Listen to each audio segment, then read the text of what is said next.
काव्यांश पर आधारित अलंकार और आपका क्लास 10th का सीबीएसई बोर्ड से है आपका। और इनमें कुछ पंक्तियाँ पूछी जाती हैं। का, कही, किन, मतलब का की आवृत्ति आप देख सकते हैं। का की आवृत्ति, का की आवृत्ति। सेव कु सौ, सा की आवृत्ति, साप की आवृत्ति। कर, कर, करिए, का की आवृत्ति। बिल, गाओ, बिल, हाय, बी की आवृत्ति। अर्थात जिन पंक्तियों में किसी वर्ड की बार बार आवृत्ति होती है वहाँ आपका अनुप्रास अलंकार होता है। तो इन पंक्तियों में है आपका अनुप्रास अलंकार। दूसरा आपका जो प्रश्न है वो पूछा गया है ये, सहस बाहु सम रिपु मेरा मोरा। सहस बाहु सम रिपु मेरा। तो जो आपका जो उपमा अलंकार है उसमें आपका सा, सी, से, सम, सा, सी, से, सम, समान, जैसे, सरिस आदि वाचक शब्द आते हैं जिनसे यह पहचान लिया जा सकता है कि इन पंक्तियों में कौन सा अलंकार है। तो सहस बाहु सम रिपु मेरा, अर्थात इन पंक्तियों में है आपका अलंकार उपमा अलंकार। जहाँ सा, सी, से, सम, समान ऐसे शब्द आते हैं वहाँ आता है आपका उपमा अलंकार। हर हमरे, हर हमरे, हावड़ की आवृत्ति। बालकु बोली बधो, बा की आवृत्ति। बाल ब्रह्मचारी, ठीक है, आपकी बा की आवृत्ति। भूजबल भूमि भूप, भा की बा आवृत्ति। अर्थात जिस पंक्ति में किसी भी वर्ड की आवृत्ति बार बार आती है वहाँ आपका अलंकार होता है अनुप्रास अलंकार। कुछ पंक्तियाँ और दी गई हैं। ये वो पंक्तियाँ हैं जो अक्सर आपके एग्जाम में पूछी जाती हैं। और देखो, कछु कहा, का की आवृत्ति। कछु, कछु, कछु, कछु, कहूच, ठीक है। पा, पापरी, आपका पापा की आवृत्ति बार बार हुई है। सुन, सरोस, सासा की आवृत्ति होती है। कोट कुचिल, काका की आवृत्ति होती है। अर्थात वही है आपका जो पहले में है आपका, वही इसमें है आपका अनुप्रास अलंकार।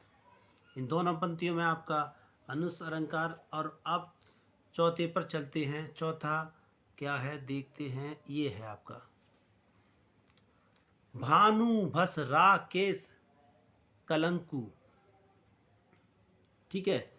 तो इसमें आपका जो भानु का मतलब होता है आपका सूरज, और राकेश का मतलब होता है चांद, कलंकु का मतलब ग्रहण लगना। तो इसमें भानु के बस में है राकेश कलंक।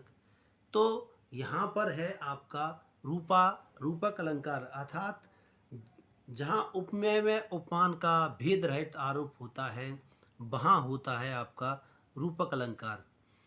अगला चलते हैं। अगला है सूर समर करनी, सूर समर करनी करी है कई, मतलब पहले सासा की आवृत्ति हुई है फिर काका की आवृत्ति हुई है।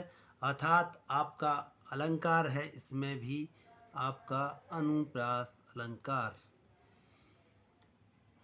बाल बिलोक की बहुत में बाँचा, बाल बिलोक की बहुत में बाँचा, बाल बिलोक की बहुत में बाँचा। और इसमें भी है आपका अनुप्रास अलंकार। अब जो अगला है आपका रघुकुल भानु। रघुकुल भानु। रघु कैसे हैं? रघु को क्या बता दिया है? भानु, सूर्य बता दिया है। कुल को क्या बता दिया? सूर्य बता दिया। जहाँ उपमेय उपमान का भेद आरोप होता है वहाँ आपका अलंकार होता है रूपक। लखन उतर आहुति सरिस, सा सी से सम समान जैसे सरिस आदि शब्द आते हैं वहाँ आपका होता है उपमा अलंकार। विप्र विचारो बचो, समझ में आ गएगा। वर्ड की बार बार आवृत्ति होती है अर्थात आपका है अनुप्रास अलंकार।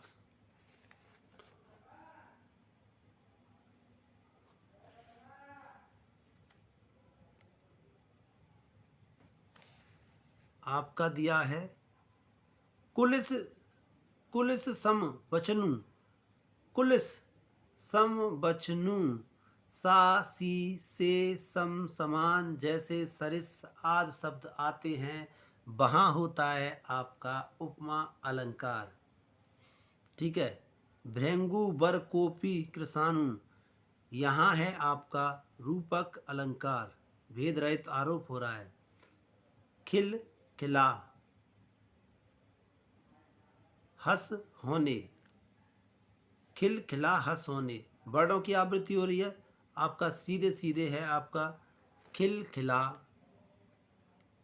खिल खिला, खिल खिला, हंसते होने, गाता कैसे गाऊं, अर्थात वर्णों की आवृत्ति बार बार हो रही है। अब जो अंतिम है आपके दो रह गए हैं और इसमें पूछा गया है बाल कल्पना कैसे।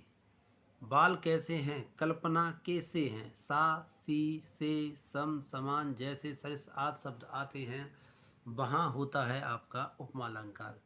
विद्युत छवि, भेद रहित आरोप, जिस पंक्तियों में भेद रहित आरोप होता है वहाँ होता है आपका रूपक अलंकार।